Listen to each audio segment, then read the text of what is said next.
So yun lang mga kalapatids, kain muna tayo bago magparonda at para lumakas ang kanilang katawan. Ito nga pala sila. Hindi natin dadamayin pag papatuka sa kanila.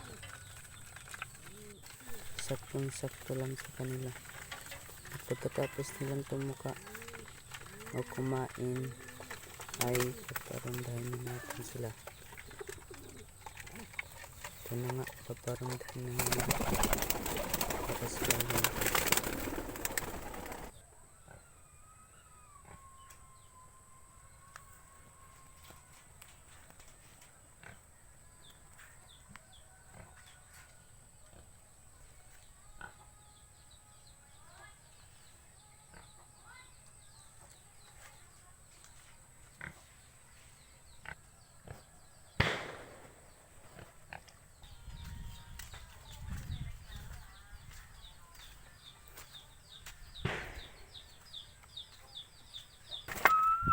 So ayan na nga mga kapatids, katatapos lang nilang kumanda at ngayon papapasukin na natin para pakainin ulit at para sila ay mabigyan ng panibagong lakas.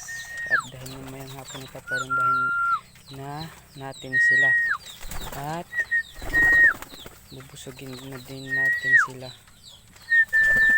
At pasensya na rin po kung hindi pa tapos ang bubong nila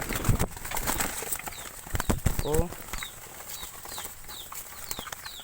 bubong ng kanilang kulungan dahil hindi pa tapos. Ayusin pa lang sa susunod na araw at patukain natin sila.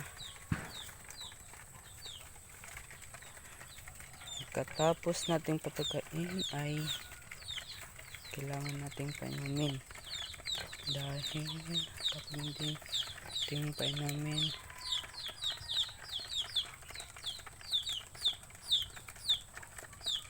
sila ay mauuhaw at ito din ang posibleng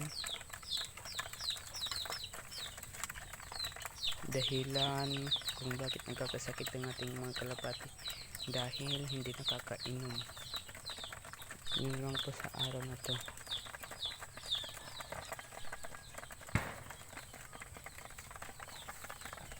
Palik naman po dyan at pa-share na din.